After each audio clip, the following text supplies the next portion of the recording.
오늘은 사도신경 강의 11번째입니다. 그리스도의 승천에 대해서 같이 한번 생각을 해보겠습니다. 예수님의 죽으심과 부활하심이 우리 기독교의 복음의 핵심이죠. 그와 더불어서 그 부활하신 이후에 예수님의 행적을 성경에서 보자고 하면 40일 동안 이 땅에 머무시면서 제자들에게 필요한 말씀들을 하시고 또 사명을 부여하시고 그리고는 드디어 이제 하늘로 올라가시죠. 이 승천 사건은 예수님께서 십자가에서 못 박혀 죽으신 것과 부활하신 것이 역사적 사실에 근거하는 것처럼 예수님의 승천도 역시 역사적 사건입니다. 그 일을 위해서 예수님께서 아무도 보지 않는 곳에서 혼자 몰래 하늘로 올라가시지 않고 제자들이 보는 앞에서 하늘로 올라가시죠. 한번 몇 군데 찾아볼 텐데 오늘도 성경을 많이 찾을 텐데 우리 권사님들은 걱정하지 마시고 그냥 이렇게 잘 들으시면 됩니다.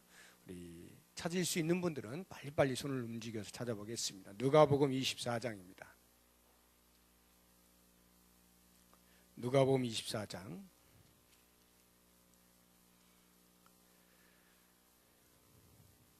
50절에서 마지막까지 같이 읽어봅니다. 예수께서 그들을 데리고 베다니 앞까지 나가사 손을 들어 그들에게 축복하시더니 축복하실 때에 그들을 떠나 하늘로 올려주시니 그들이 그에게 경배하고 큰 기쁨으로 예루살렘에 돌아가 늘 성전에서 하나님을 찬송하니라. 예수님이 부활하신 이후에 승천하실 때에 제자들을 모아놓고 축복을 하셨어요. 복을 비시는데 그 복을 비시는 중에 그들이 보는 앞에서 하늘로 올라가셨어요. 사도행전 1장 찾아보시기 바랍니다. 사도행전 1장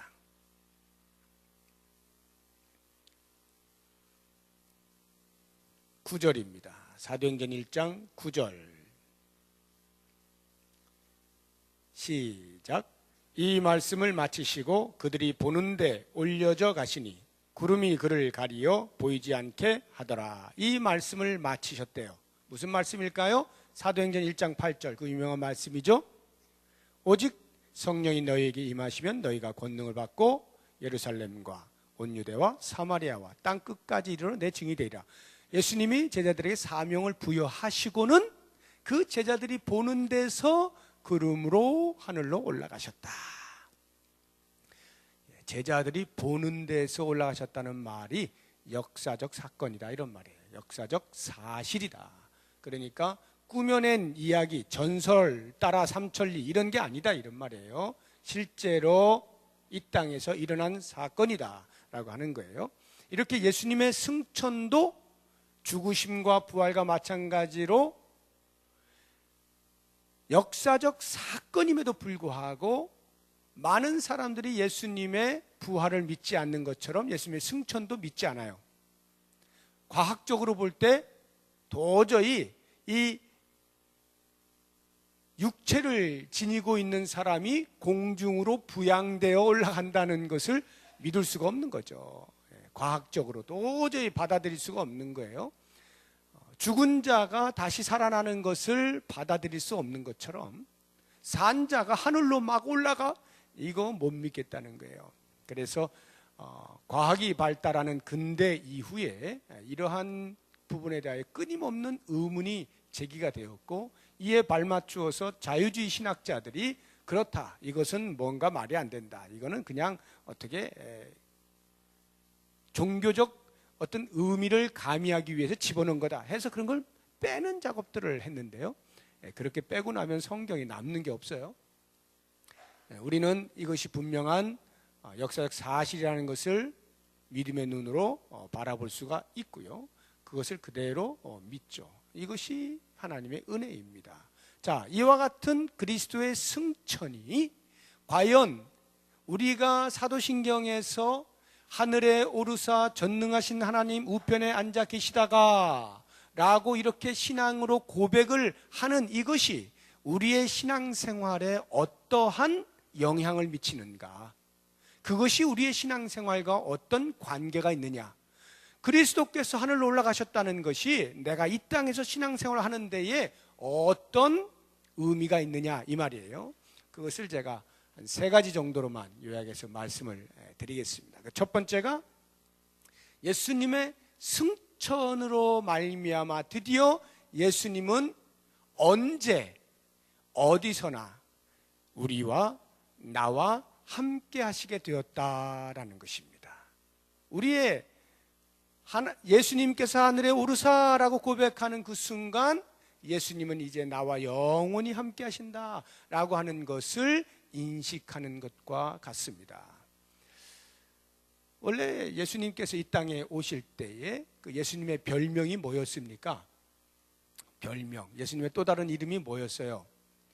임마누엘이었잖아요. 임마누엘, 하나님이 우리와 함께 계신다.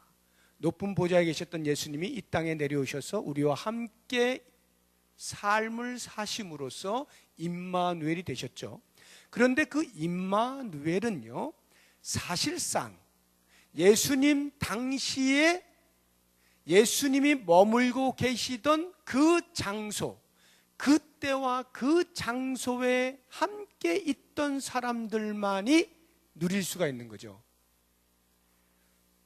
예수님이 그 당시에 이스라엘 땅, 가나안 땅을 중심으로 또 때로는 좀 더 벗어난 그런 지역들에서 사역을 하셨죠. 그 예수님을 직접 만난 사람들만이 예수님이 우리와 함께 하신다라고 하는 것을 느낄 수가 있는 것이지, 만약 지금 이 시대에 21세기에 예수님은 1세기에 사셨는데 21세기에 사는 우리들이 예수님이 나와 함께 하시다는 것을 어떻게, 무엇으로 감지할 수가 있어요?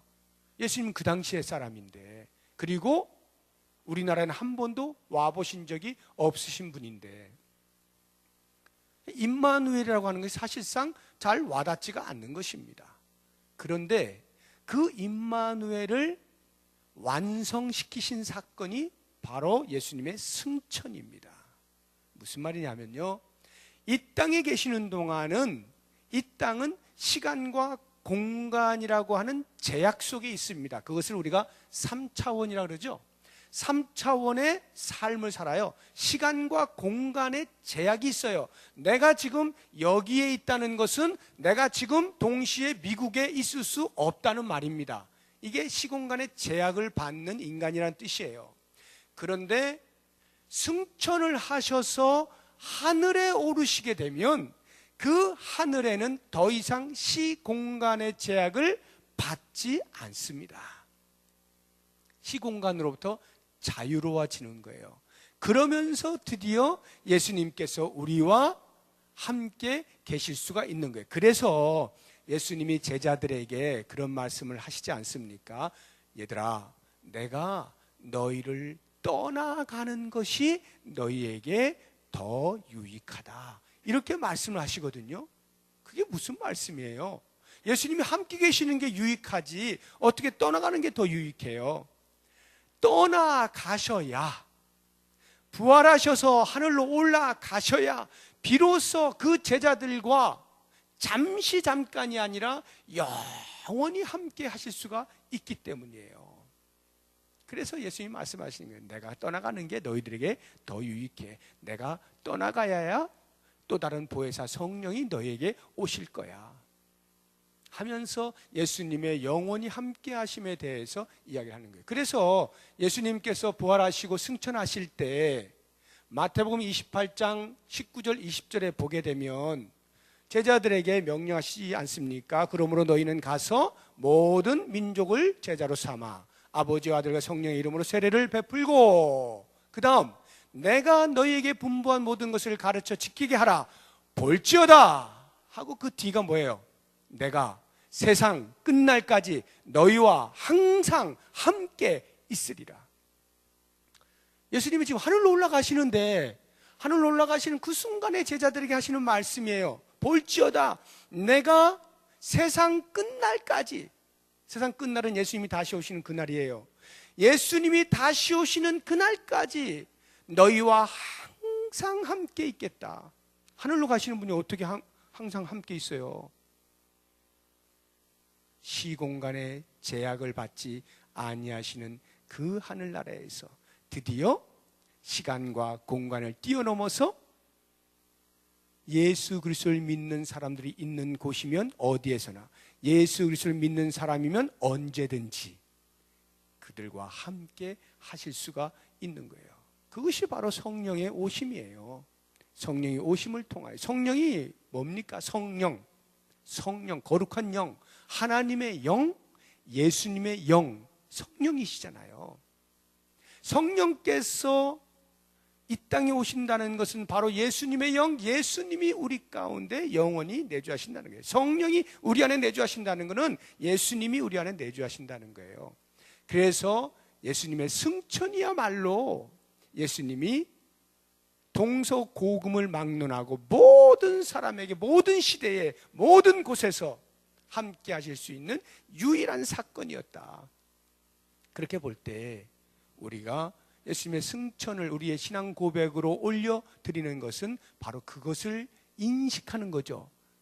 하늘에 오르셨기에 예수님이 이제 저와 함께 영원토록 하실 수가 있군요, 이겁니다. 여러분, 우리 자녀들이 가장 두려워하는 때가 언제겠어요? 자녀들이 가장 두려워하는 때는요, 어떤 위험한 상황을 맞닥뜨린 것이 그들을 두렵게 하는 게 아닙니다. 정말 그들이 두려워하는 것은 둘러보았는데 부모가 보이지 아니할 때가 그 자녀들이 가장 두려운 거예요. 아무리 어려운 상황이어도 부모가 있으면 부모가 해결해 줄 것에 대한 자연스러운 믿음이 생기는 거예요. 그런데 돌아봤는데 부모님이 안 계시네. 이때가 자녀들에게서는 가장 고통스러운, 가장 두려운 것입니다. 우리가 열심히 이 땅에 신앙생활을 한다고 하는데 예수님이 돌아보았는데 안 계신다라고 생각이 들면 그것만큼 힘들고 어려운 신앙생활이 어디 있겠어요. 그런데 돌아보면 계시고, 돌아보면 계시고, 예수님이 언제나 우리와 함께 하시는 이 놀라운 비밀이 예수님의 승천에 담겨 있다라고 하는 것이죠. 자, 그러면 두 번째, 예수님의 승천이 과연 우리의 신앙생활에 어떠한 유익을 주는가, 어떠한 의미를 부여하는가. 예수님이 하늘에 오르셔서 아무것도 안 하시는 게 아니라 하늘에 오르사 전능하신 하나님 우편에 앉아 계셔요. 그래가지고는 거기에서 뭘 하느냐? 중보를 하시는 거예요. 우리들을 위하여 중보의 기도를 하나님께 올려드린다라고 하는 것입니다. 우리 예수님이 어떤 분이십니까? 이 땅에 오셔서 인간의 몸을 입고 인간이 경험할 수 있는 모든 고통, 아픔, 슬픔, 질고를 다 경험하셨죠. 오늘 히브리서 4장 15절 16절에 있는 말씀이 뭐예요? 그분은 이미 우리의 모든 아픔을 다 경험하셔서 우리의 아픔에 동정을 하지 못하실 분이 아니다, 이 말이잖아요. 그러니까 우리의 모든 질고를 다 아시고 깊은 동정을 해주시는 분이에요.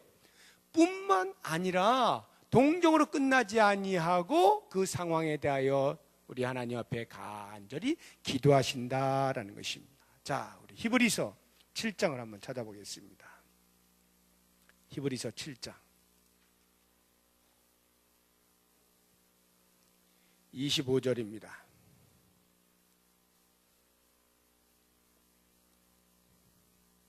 다 같이 시작. 그러므로 자기를 힘입어 하나님께 나아가는 자들을 온전히 구원하실 수 있으니 이는 그가 항상 살아계셔서 그들을 위하여 간구하십니다. 항상 살아계셔서, 하늘에 오르셔서, 이 말이죠. 항상 살아계셔서 우리를 위하여 간구하십니다. 간구해 주신다는 거예요. 어떤 때까지 간구하시냐면요, 우리가 실수를 합니다. 하나님 앞에 범죄를 해요. 죄를 지어가지고 하나님 앞에 나아갈 수가 없어. 너무나 부끄러워가지고 야, 이거 어떡하나. 그럴 때조차도 예수님께서는 하나님 보좌 우편에서 하나님 앞에 우리를 대신하여 말씀을 해주신다, 이 말이에요. 요한 1서 찾아보시기 바랍니다. 요한 1서 2장 1절입니다. 요한 1서 2장 1절 시작.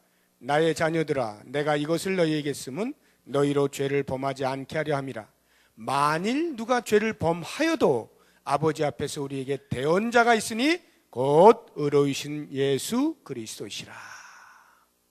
우리가 범죄하는 한이 있더라도 예수님께서 하나님 앞에서 대신 말씀을 해주시는 거예요. 얘 원래 이런 애가 아닌데요. 어떻게 하다 보니 실수를 했네요. 하나님 용서해 주세요. 제가 죄를 위해서 죽었잖아요. 아시잖아요. 예수님이 대신 우리를 대신하여 말씀해 주실 만큼 그렇게 예수님은 하늘에 오르셔서 그 일을 하고 계신다 이 말이에요. 사탄이 예수 믿는 사람 얼마나 싫어요. 자기의 부하였고 자기의 노예였는데 전부 다 빠이빠이 하고 가버리니까 사탄이 그 예수 믿는 사람을 넘어뜨리려고 별의별 수를 다 씁니다. 그렇게 시험을 할 때에도 예수님께서 그것을 이길 수 있도록 간구를 해주셔요. 로마서 8장 찾아보시기 바랍니다. 로마서 8장 34절. 로마서 8장 34절 시작. 누가 정죄하리요? 죽으실 뿐 아니라 다시 살아나신 이는 그리스도 예수시니 그는 하나님 우편에 계신 자요 우리를 위하여 뭘 간구하신다는 거예요? 사탄이 우리를 정죄한다는 거예요. 하나님 보세요. 저 당신의 아들이라고 하는데 당신의 자녀라고 하는데 저 꼴 좀 보십시오. 저래 가지고 무슨 하나님의 자녀입니까? 무슨 성도입니까? 벌을 당장 내리십시오 하고 사탄이 우리를 공격해요. 실제로 우리가 그런 공격을 받을 만한 실수들을 많이 하죠. 아직 완전히 성화에 이르지 못했기 때문에 우리가 가끔 실수합니다. 죄를 짓습니다. 그럴 때마다 사탄이 막 고소하는 거예요. 하나님 보세요. 죄 지었잖아요. 그때 어떻게 하신다고? 예수님이 누가 정죄하리요? 살아나신 이는 예수 그리스도시니 그가 하나님 보좌 우편에 앉아 계셔서 우리를 위하여 간구하신다. 사탄의 고소를 막아주신다 이 말이에요. 예수님은 승천하셔서 놀고 계시는 게 아니라 바로 우리를 위하여서 간절히 기도하신다는 거예요. 여러분 한번 생활 가운데서 보세요. 막 눈물이 뚝뚝뚝뚝 떨어지는 어떤 그런 상황들이 생겼어요. 막 억울해가지고 견딜 수가 없어요. 너무나 힘들어가지고 일어설 힘이 없어요. 난 이제 이러다가 죽는구나.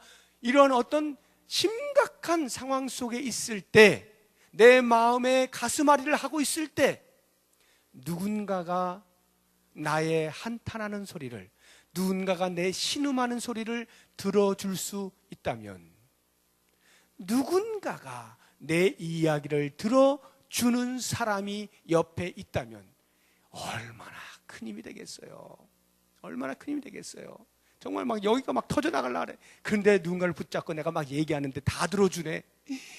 이 안에서 그냥 맺혔던 것이 싹 내려가는 거죠. 그런데 우리 예수님은요, 너희가 궁휼하심을 잊고 때를 따라 돕는 은혜를 얻기 위하여 은혜의 보좌 앞에 담대히 나와라 말씀을 하시는 것뿐만이 아니에요. 너희들이 얘기해라. 내가 다 들어줄게. 그것으로 끝나시는 분이 아니에요. 그리고 다 들은 이후에 알았어. 내가 네 마음 알았다. 내가 너를 위해서 뭔가를 해줄게 하고는 내 어깨에 짊어져 있는 무거운 짐을 예수님이 덜어주시는 거예요. 내가 대신 져줄게. 예수님이 대신 져주시는 거예요.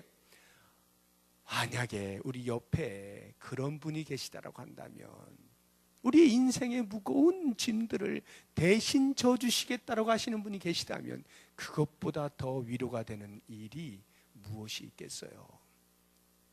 우리 예수님께서 그 일을 하신다는 거 아니에요. 하나님 보좌 우편에 앉아 계셔서 우리를 위하여 간구하신다는 것은 우리를 모든 환난에서 지켜주시고 모든 악으로부터 보호해 주시고 우리의 모든 신음하는 소리를 다 들으시고 그 신음을 없애주시겠다 이 말 아니에요. 그것이 바로 예수님의 승천으로부터 가능하다라는 거예요. 그렇기 때문에 우리는 하늘에 오르사 전능하신 하나님 보좌 우편에 앉아 계신 그 예수님을 믿는다라고 고백을 하는 거죠. 예수님의 승천이 이렇게 우리의 삶에 큰 힘이 되는 거예요. 마지막 세 번째로 우리가 볼 것은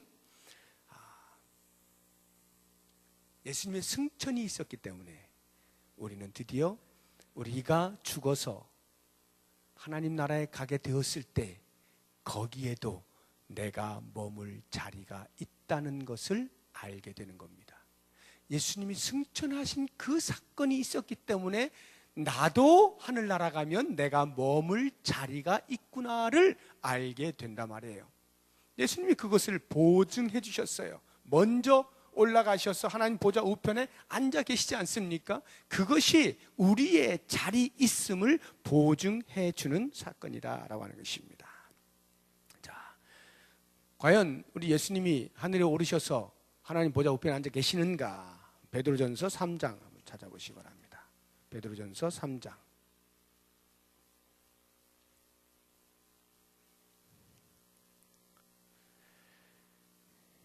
22절입니다. 베드로전서 3장 22절. 우리 반만 읽어봅니다. 반만. 시작. 그는 하늘에 오르사 하나님 우편에 계시니. 이렇게 돼 있죠. 하늘에 오르사 하나님 우편에 계시니. 사도행전 빨리 찾아보겠습니다. 사도행전 7장입니다. 사도행전 7장 55절.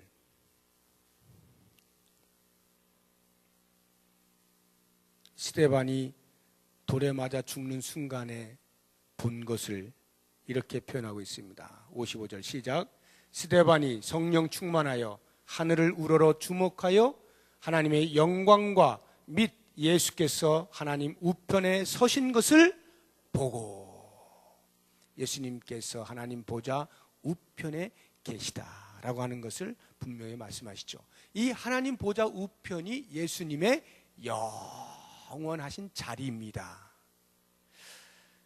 그런데 실제로 보세요. 예수님께서 이 땅에 계시는 동안 예수님이 머물 자리가 있으셨나요? 없으셨나요? 예수님은 이 땅에 계시는 동안은 머리 둘 곳이 없으셨다라고 말씀을 하십니다. 마태복음 8장 한번 찾아보시기 바랍니다. 마태복음 8장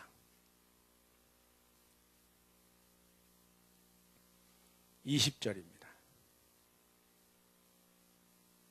마태복음 8장 20절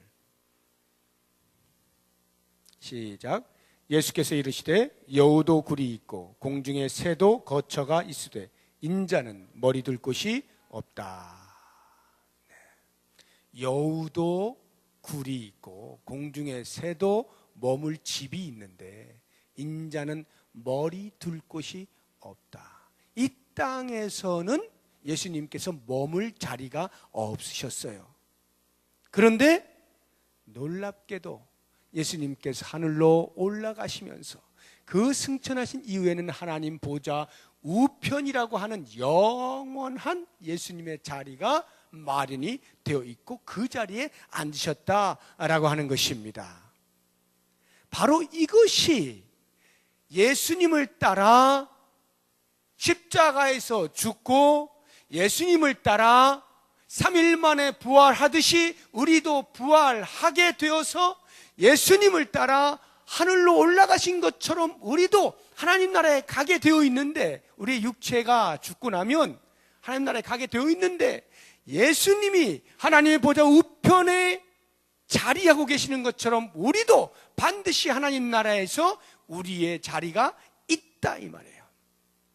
이것을 예수님이 보증을 해주시는 거예요. 요한복음 14장을 한번 찾아보시기 바랍니다. 요한복음 14장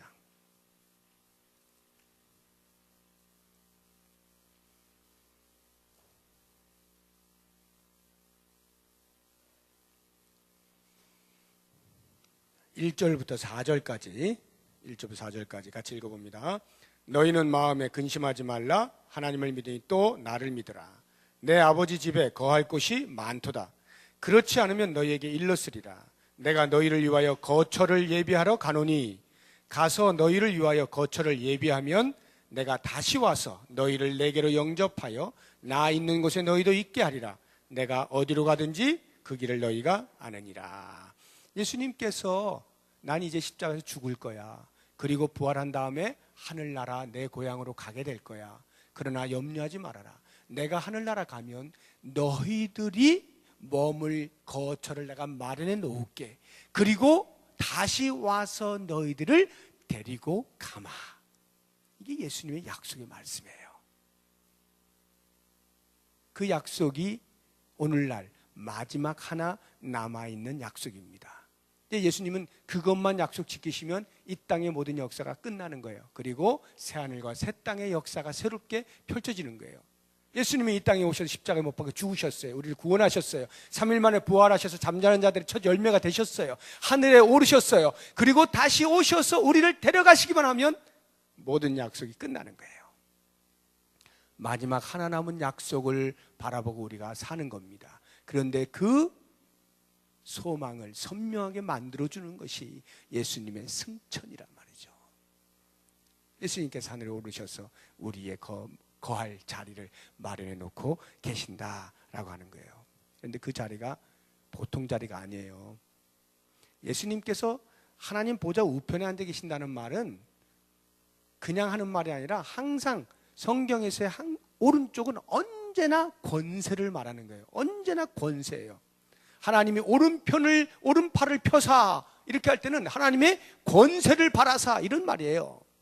오른편이라는 건 언제나 권세를 말하는 거예요. 예수님께서 앉아 계신 자리는 권세가 있는 자리고 영광스러운 자리입니다. 이 땅에서는 비록 그러한 영광과 권세를 전혀 누리지 못하신 채 머리 들 곳도 없이 사셨지만 하나님 나라에서는 하나님께서 예수님의 그 모든 명예를 회복시켜 주시는 거예요. 그래서 이 땅과 온 우주와 바다에 있는 모든 만물들이 예수의 이름 앞에 무릎을 꿇고 주라고 시인할 날이 오게 된다. 예수님이 다시 내려오시는 그 순간에 온 우주는 그 앞에 무릎을 꿇는 거예요. 하나님의 보좌 우편에 앉아 계신 예수 그리스도의 그 십자가에 죽으셨던 그 명예의 실추를 회복시켜 주시고 가장 높은 자리에 오르게 하셔서 온 우주 만물로 경배하게 만들어 주시는 자리가 하나님의 오른편입니다. 그렇다면 그와 같은 영광스러운 자리에 계시는 예수님이 우리를 다시 오셔서 데리고 가실 때 우리의 자리도 역시 영광스러울 수밖에 없겠잖아요. 그럼 얼마만큼 영광스러운 자리에 우리가 들어갈까 하는 것을 요한계시록, 신약성의 제일 마지막 책 요한계시록 22장